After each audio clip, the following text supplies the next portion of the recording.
Payroll, benefits, compliance. What a headache. That's unless you've got Deal.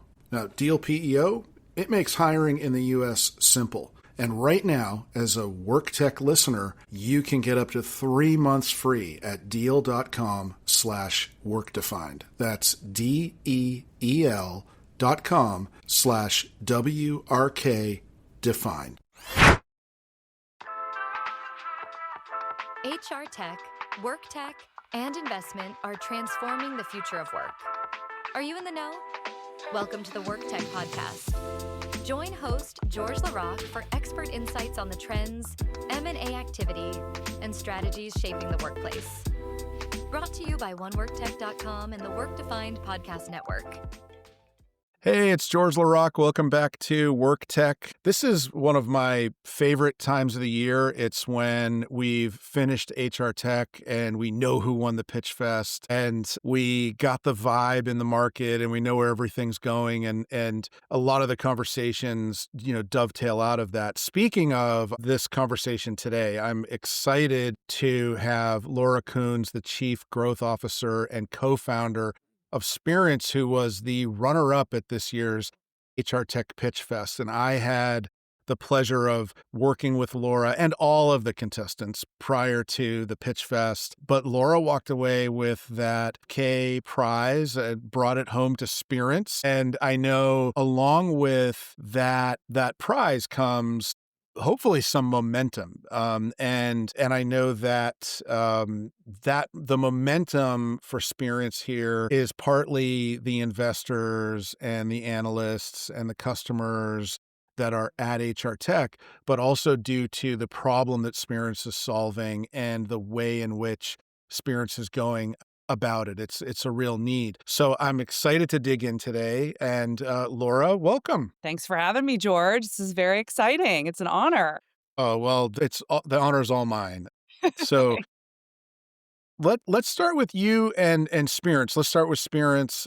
I mentioned that I think you're solving a real problem. And that was generally for everybody who wasn't at HR Tech, anybody who watched Laura pitch really understood the problem. So why don't you articulate it? What does Spirence do? Sure. So Spirence is a preventative mental health platform for employers. And we solve for the 75% of today's workforce who are underserved by traditional mental health support. So, we're based in the latest research. Several studies have come out over the last few years. McKinsey, even SHRM just mentioned this in their recent study. But today's workforce, you have 25% of employees who require clinical care. So that's 1/4, right? And then you have an even smaller percentage of the 25 who know they need clinical care or are even willing to get it. So then that narrows it down even further. But really all traditional workplace mental health support and products are built for that 25%. So, we solve and we support that other 75% that post-COVID are really wanting support. In fact, it's one of the top needs reported by employees today. We want mental health support. And then you have the employers saying, well, we're giving it to you. No one's using it. And that's because you have the disconnect. You're actually not giving, the largest percentage of your workforce what they need. You're giving one product for the smallest percentage of your workforce that doesn't really know they need it. Yeah. So what does that look like?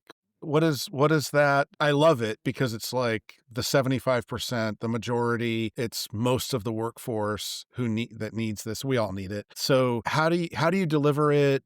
How, what is it? How does it materialize within an employer? Sure. Well, that was, where we've really spent the last 2 years is building the product, revising the product based on the market, but through the lens of being behavioral healthcare providers, which is my background and my co-founder Mike's background. He's a founder of a residential treatment center here in Jupiter, Florida, where I'm based. And, he and his family have owned and operated that for 13 years. I've worked for them for 10 of my 16-year career in behavioral health, hung my hat under their brand and under their mission because they're great people and they do it right. And anyone who's worked for them would say that. And so, we built Spirence through that lens of helping not just that 25%, but the 1% of that 20 who need crisis and clinical care. And so, for years at residential, Mike and I, my co-founder, were working with employers and unions and organizations to help them with that 1% who might need residential treatment at some point. And we saw two things for that. Number one, there's very little market there for a residential treatment center because not a lot of employers are sending people to residential care. Right. But then you also see the data. That's because there's not a lot, thankfully, who need it. And then there are not a lot who recognize they need it. Right. But what we also saw is the lack of mental health literacy among a workforce and among HR teams and among the people who are setting out to kind of solve this problem for their workforce. Yep. So through those conversations is really how Spirence was built. We said, wow, there really is this gap. And people really don't understand this. We have a lens helping this 1%, this 25%. And if we can help them, which is, I will tell you, extremely hard to do, sometimes excruciating, I'm sure. we can definitely help this 75% not ever get there. I love that. And so it's such a great backstory. A lot of times in our HR tech space, we have folks who are building a better mousetrap and they've got like one little view to the problem. Recruiting is a great example of that. Like everybody's hired someone, so they think they can do it better, but they really lack the vision or expertise on the whole thing. This is very different. This is the experts understanding the problem and bringing that into HR, which is a vehicle for providing these solutions, whether is it as a benefit or how does it get offered to employees?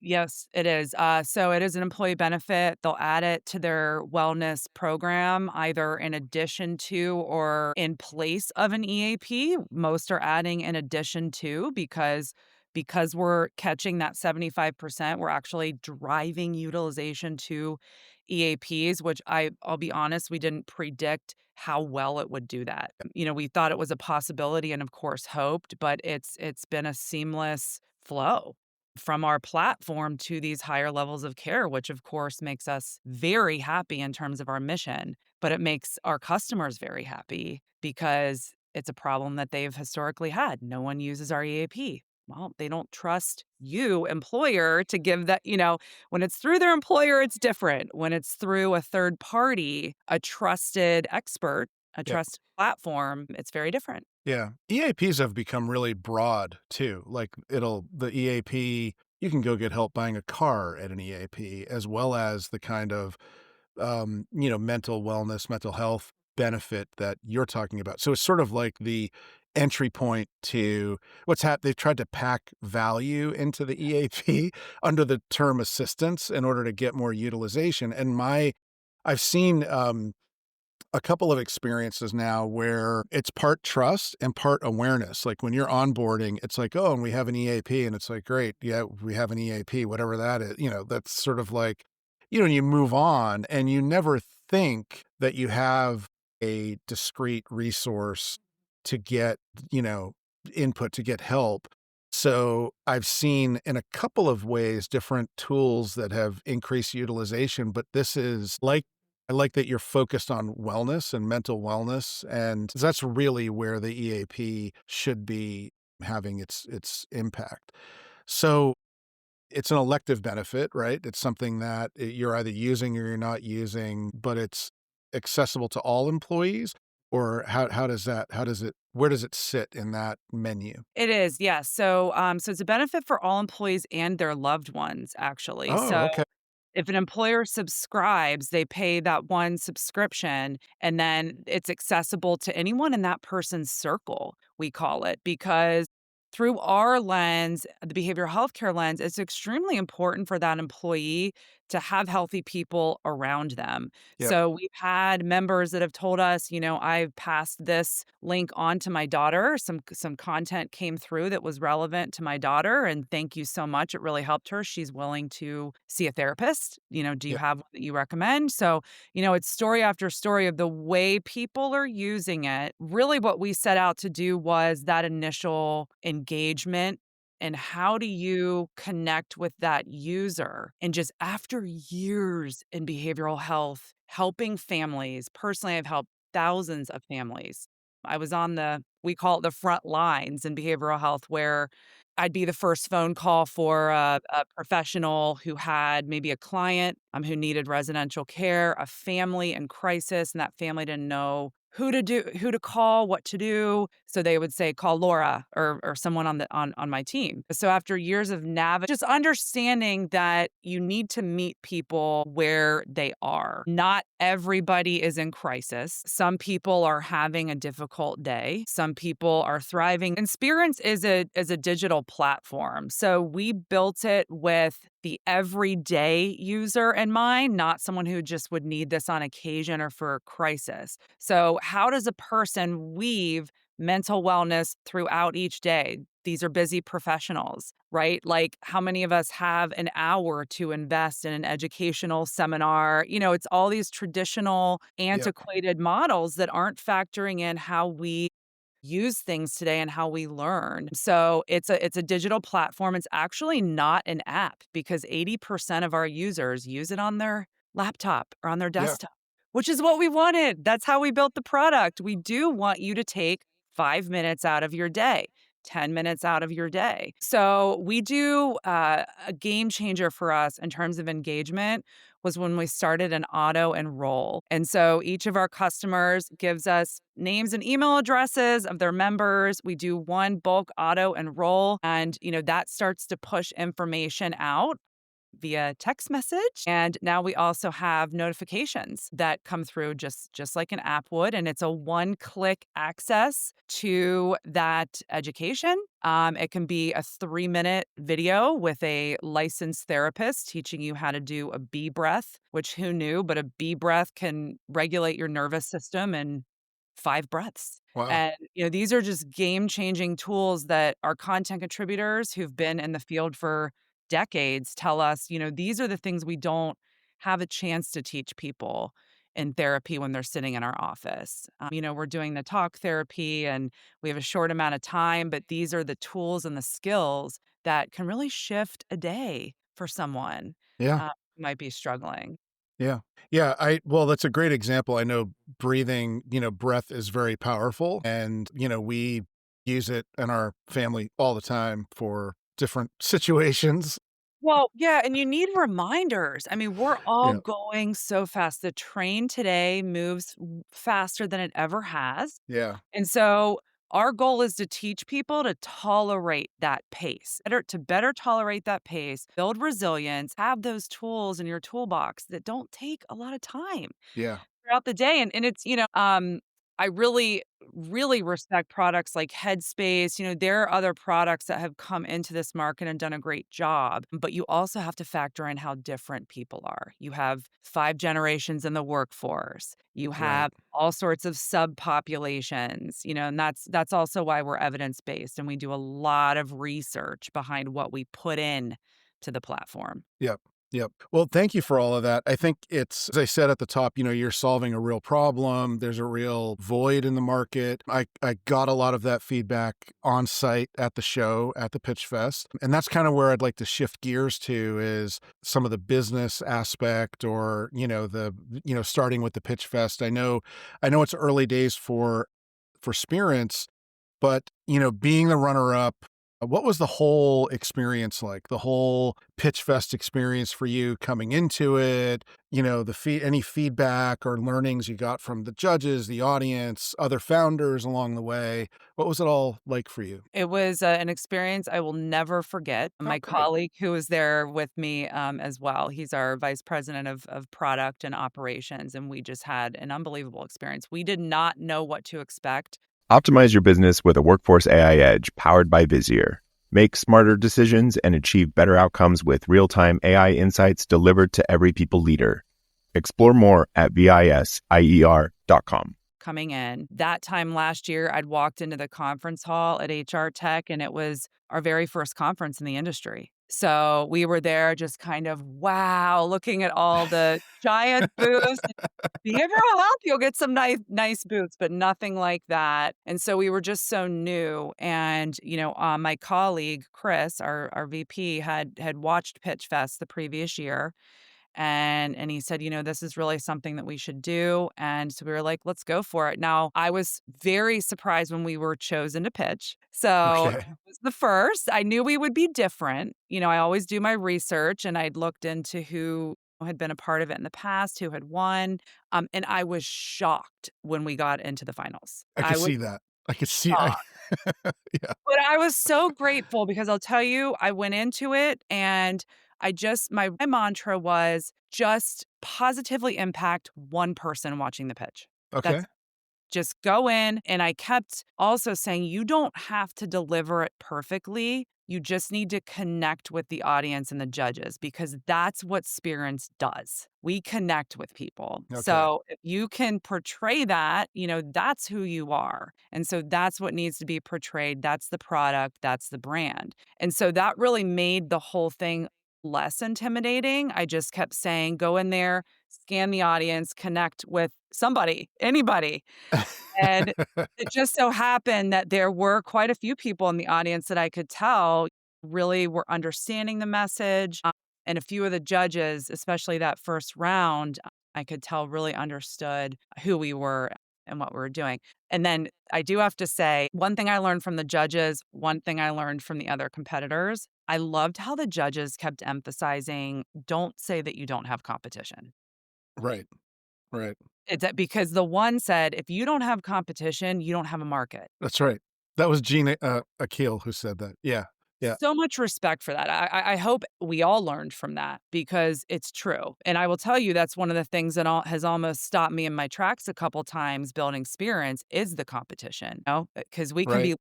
locked in with those EAPs, and there are several valued at billions. Yeah. Um, so Yeah.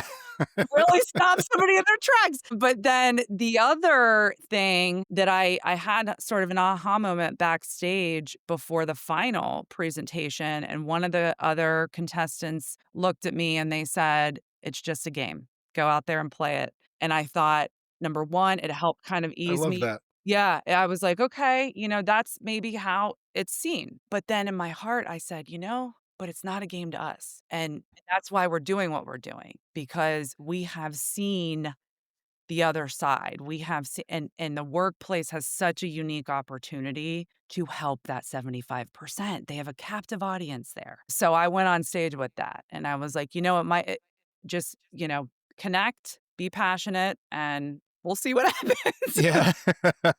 Well, it worked out, and that was I think you had the right mindset. I think it's great to hear that the interaction with the judges and the whole thing, gave you something, as it wasn't just you, delivering your pitch and, waiting for a score, but that you found that helpful. And I think that's what makes that Pitch Fest unique, is because it's folks from the industry. They're not, I don't want to say just VCs, they serve a real purpose, but in the market, but they do get the problem, and they have seen a lot of different approaches toward this problem. So that's great. Now, you got some momentum coming out of the Pitch Fest. Before we started recording here, you're saying that has gone really well. What kind of momentum did you get, and how do you plan on keeping that rolling? Yeah, well, I'll say two things on that.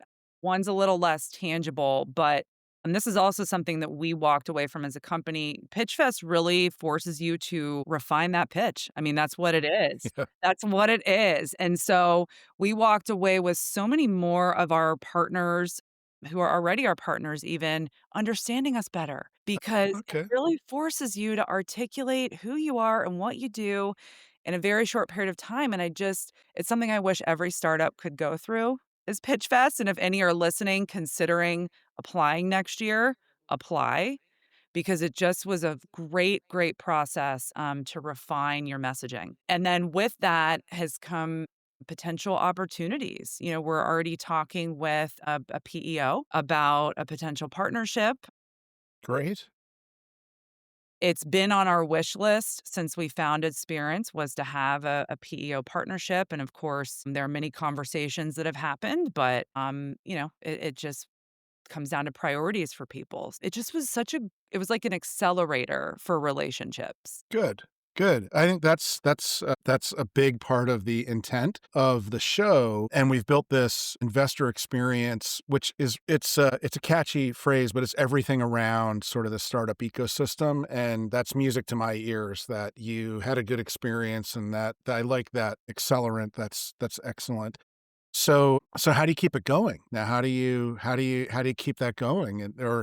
What are your thoughts about keeping it? Well, I did take the win, being one of the winners, to a lot of current partners and Yep. potential partners. It's something that one of our big partners is Aon, and we finalized that partnership in May and a big press release around that. And that was Yep. really our big kind of rollout to the industry.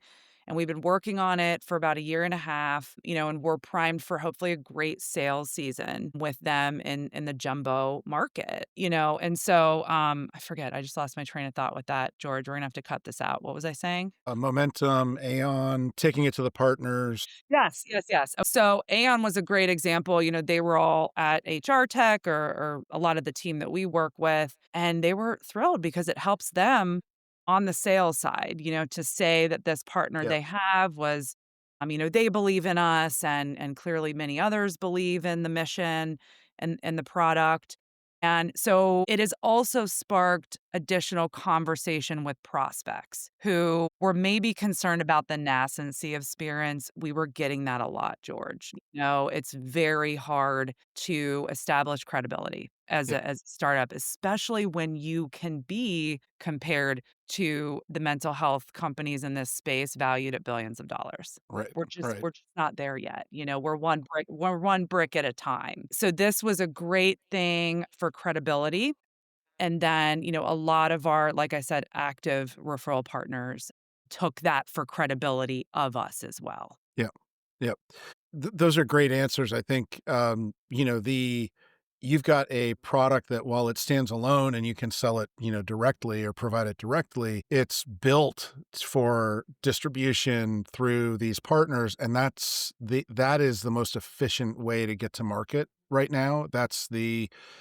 There are a lot of players given, there's so many while it's an exciting time, given all the tech, innovation that's happening, there are a lot of headwinds in the market from a economic perspective. It's not the same for every category. There are a lot of folks looking for ways to capitalize on a channel. So I think by taking this momentum and validation to the channel as well as to the direct, really smart. And I think and Aon's such a great partner to have in that regard. I think any momentum you get with them will probably bring some others as well, accelerate their interest as well. That's how it tends to work. So what about when you look ahead, not about the momentum, but your product and your roadmap?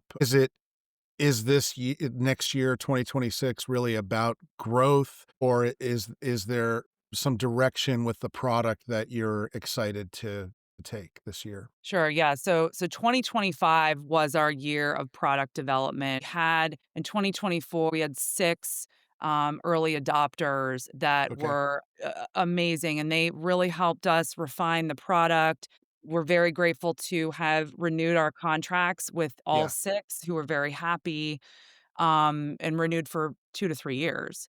And that's not because they like us, that's because we did drive utilization well beyond their traditional models, and we were also grateful and relieved to see the platform doing that because Yep. you build it with that intent. But, so 2025 was really about the evolution of the product. We just launched V3 of the platform, actually right before HR Tech. So, working through any bugs there, but we wanted to position ourselves in 2026 to just foot on the gas. We have about 550,000 lives in our pipeline currently. That's not the pipe dream pipeline, because I'm very conservative. Just my background is in business development and sales and marketing. I'm Yep. very conservative with that pipeline, but we have about 550,000 lives through unions and through resellers that are looking very promising. So yes, 2026 will be about growth. Our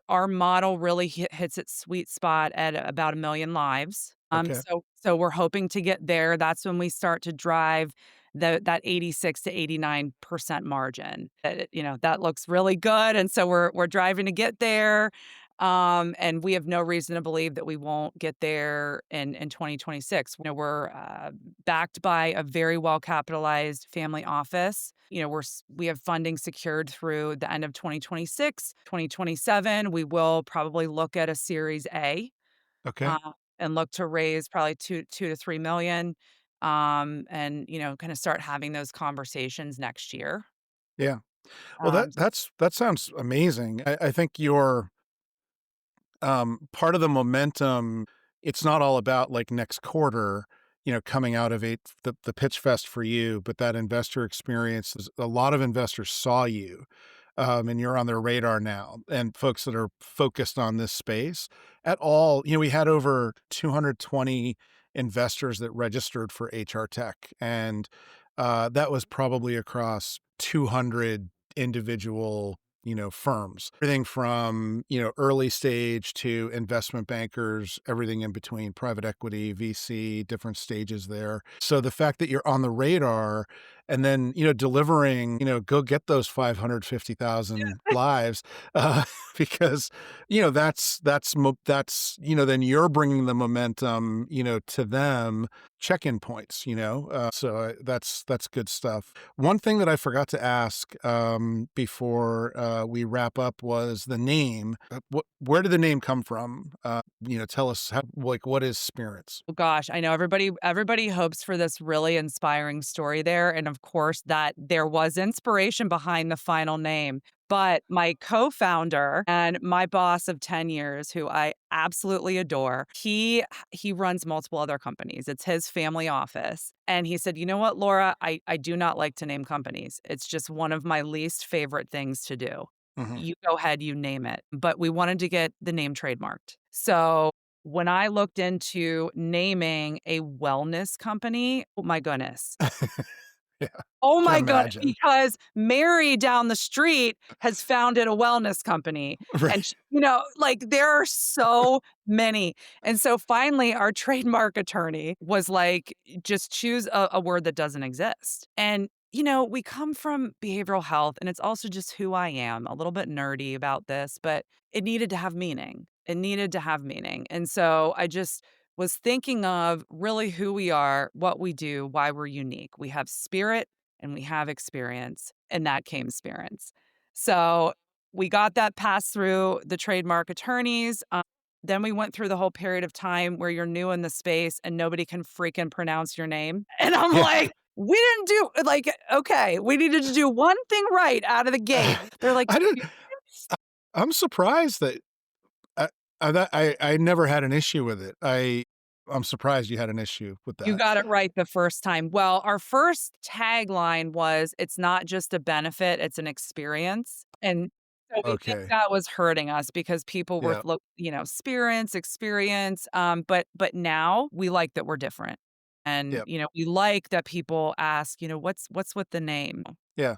That is a good story. That he said it wasn't gonna be a good it's a good story. It's Thanks. especially good because, um, like, coming from, strategy, go to market, the whole naming thing, you want a name that does have some kind of relevance, but it doesn't pigeonhole you as well. A lot of folks are, they're because the way you come to market, things will change about the platform, about who you serve, about, who adopts. And that may or may not be relevant for Spirence, but so much tech you don't want to get pigeonholed by your name. You don't want to, if you can avoid a rebrand, that's a good thing, at least a name change. So I think good on you picking something that has meaning, but you can adapt as the company adapts and as the product grows. So that's good.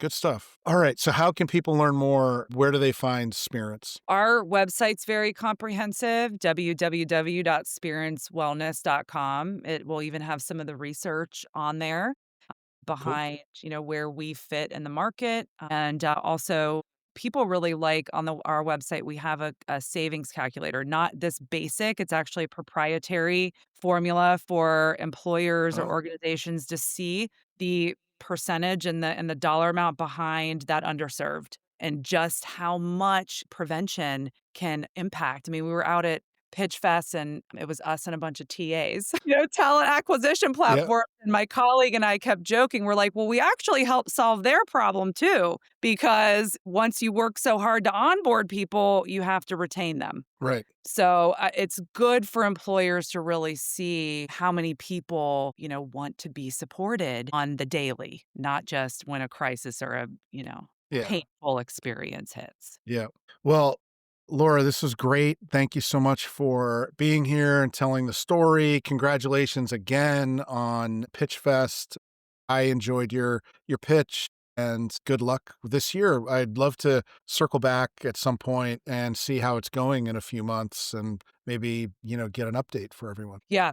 You're definitely someone I would love to have in my corner, George. I've really appreciated our interactions and, just hearing from people at PitchFest. I know you have a great track record in the industry as well and have a lot of really good insight. So I will not turn you down on a future conversation. Okay.